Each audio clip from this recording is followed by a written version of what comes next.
Bigyan natin ng opinion, reaction, yung dumaan sa aking wall, post bago lang ni Attorney Roy Nagwanson. Sabi niya, sinasabihan nyo ako, kasi ang dami niya ng fans ngayon, 608,000 nata. Ang dami niya ng followers at karamihan mga DDS.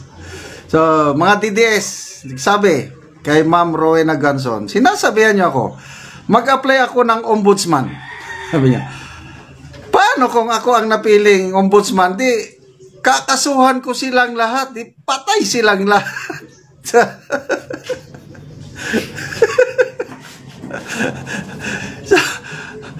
mag-apply ako. Sabi niya, tapos ang mamimili, siguro, di ba, Judicial and Bar Council pa ang sasalang. Ano muna, i-trim down ang mga applicants. Granting. Isa siya sa i-recommend. Ang alam ko yan, 3 ata eh. Kasama ang pangalan, Attorney Gwanson. Kasi, overqualified siya eh. Binasa ko yung mga comments. Overqualified ka, ma'am. Sige na, apply na. Granting. Isa siya. Ang makakalaban niya, Secretary Boying Rimulya. Sino sa tingin nyo ang pipiliin ng presidente? Noon pa yan, grabe, kampanyahan nung 2022, gusto nang ipa-disqualify ni Commissioner Roy Nagwanson ang candidate Bongbong Marcos, hindi tayo naniwala. Ngayon, ang pipili ngayon, yung gusto niyang ipa-disqualify, ano? Pipiliin ba ako? Marcos Jr. Huwag na lang. Anyway, yan ang talagang may balls. Ang ombudsman kasi, usually yan, yung hindi siya naging politiko. But anyway, si Attorney Leon naging mayor pala. Alang mayor. Diba, politiko rin. But lately, na yung mga posisyon niya? Mga matitino. COA Commissioner, COMELEC Commissioner. Ibig sabihin, pinagkatiwalaan siya ng mga So, this time, yun na. Kasi independent body ang ombudsman. Kaya, bagay na bagay itong ombudsman kay Ombudsman Samuel Martires. The best. Sino pa yung mga nauna? Sino ba yung ombudsman na in-impeach? Kailang nag-resign? Tama ba yun? Nag-resign? Nakalimutan ko na. Mayroong ombudsman na in-impeach eh. Okay. So, wag na tayong aasa pa na kahit qualified si Attorney Roy Nagwanson, suntok sa buwan, hindi siya ma-appoint na ombudsman. Kasi sabi niya, yung post niya, para silang kumuha ng martilyo na pinukpok sa kanilang ulo. Hindi ko lang kasi naisip kagad, kaya hindi ko mabasa. Kaya lang tumatak sa isip ko. Parang kumuha sila ng martilyo, pinukpok sa kanilang ulo. Pag ako ang i-appoint nilang ombudsman, patay sila lahat, kakasuhan ko sila lahat. Okay. So ito. Speaking of ombudsman pa rin, kasi mag-apply si Secretary Boying. Merong opinion ni isang magaling na DDS vlogger, si Jesus Busi Duque. Paborito ko ito. Tingin niya, opinion niya ito, ng pagpili kay Boying Rimulya's ombudsman is preparation beyond 2028. Kasi nakikita na nila, sabi ni Jesus Duque, mananalo si BP Sara sa 2028. So, buffer na nila ito, protection na nila na may didepensa sa kanila na ombudsman. Okay, pakinggan natin ito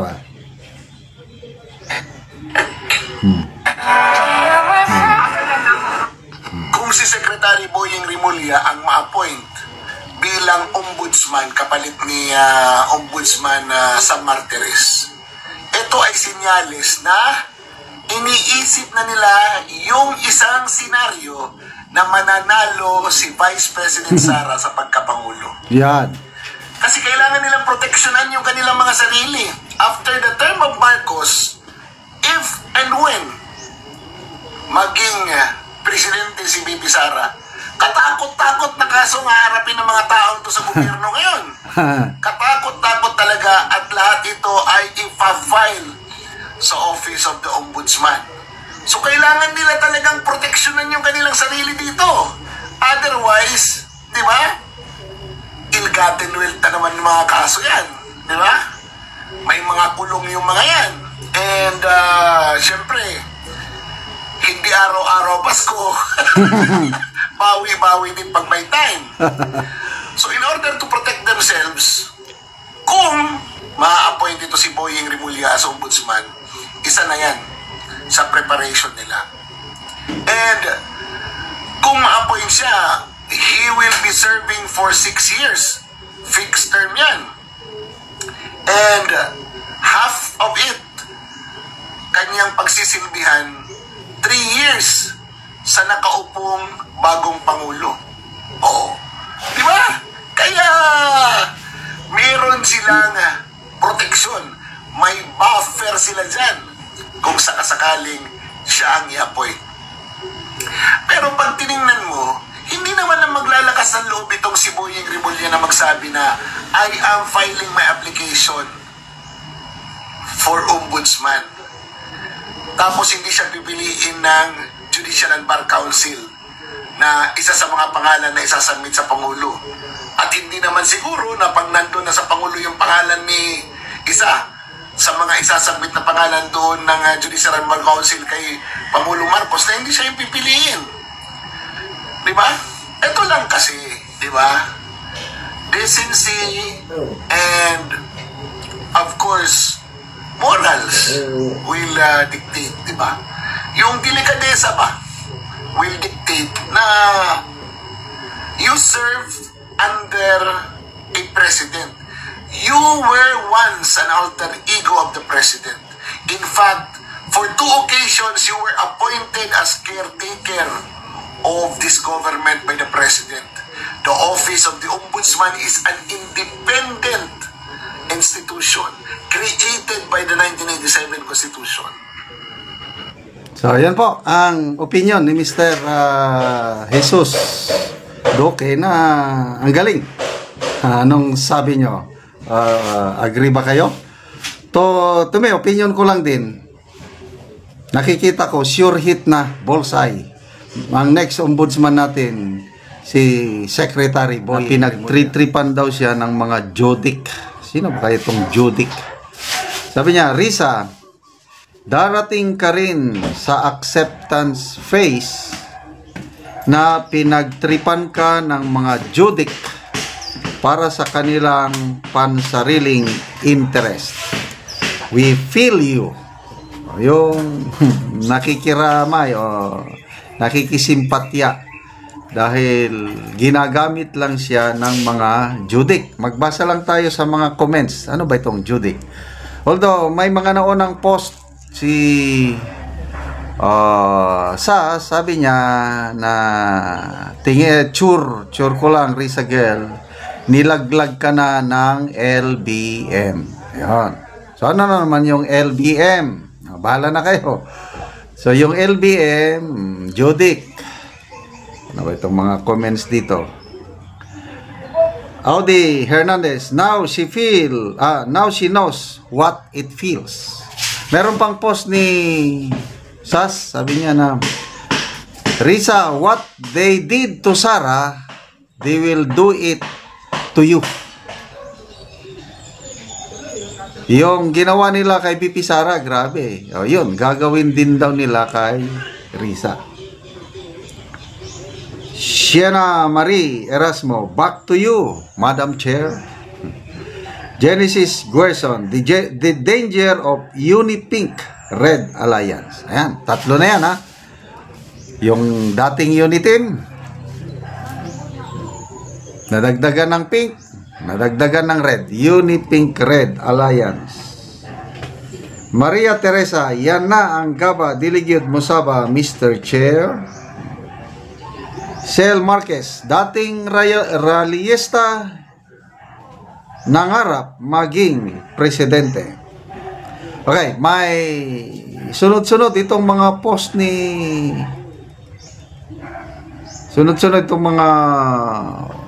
ni Sas Sasot tungkol kay Risa na pinagtritripan. Ito na naman, oh. Ito lang, Risa, ha? Mas bet kita kaysa sa mga judik. Oh, mas gusto ni Sas itong Risa kaysa sa mga judik. Kaya ito gagawin dahil bet kita pagka botox mo malinis, banayad, hindi too much. Seriously. I want to look as fresh as you when I reach your age. Talaga naman, ano? Agree ako nito. Yung mukha, kutis ni Senator Risa, masyadong bata kumpara sa kanyang age. Agree ako nito. Purihin natin ang kanyang itsura.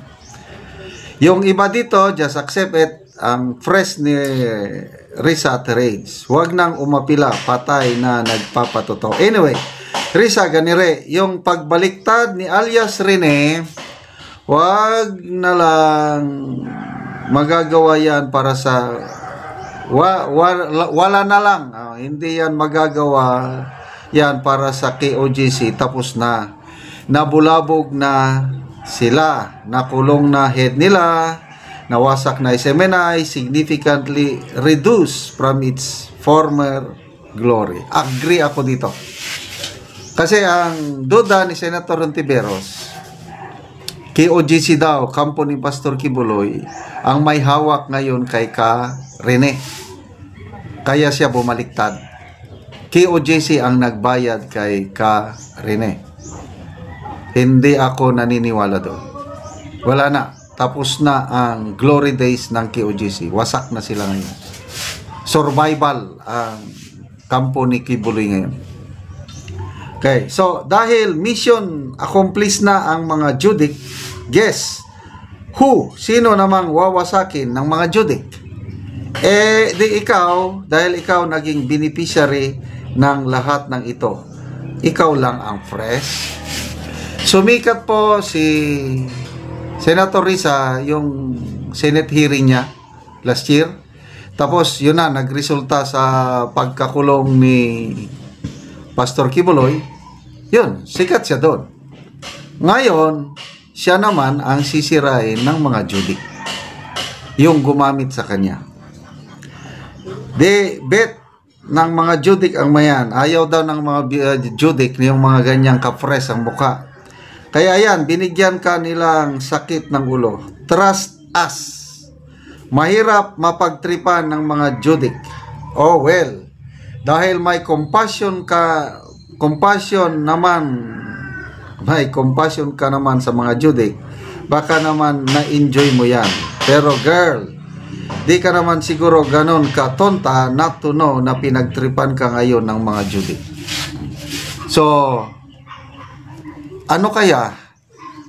Alam ba ni Senator Risa yung posibilidad na yung mga katulong niya noon sa pagpabagsak kay Pastor Kibuloy ay sila na yung nasa likod nitong issue na ito, yung pagbaliktad ni Karen.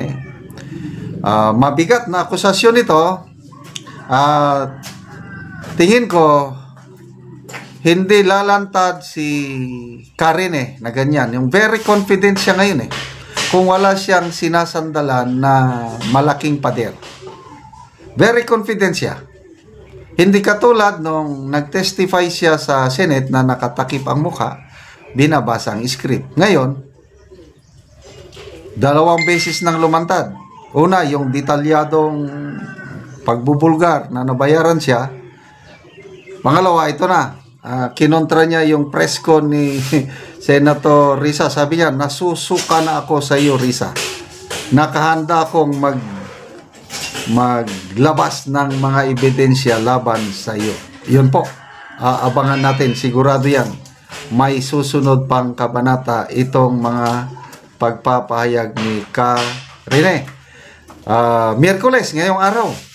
Sabi ni Senator Risa, magsasampa sila ng kaso sa NBI laban kay I believe nakahanda ng mga abogado ni nakahanda ng mga abogado ni Karine tungkol niyan. At baka dito na ilalabas yung mga ebidensyang hawak niya kay Senator Risa.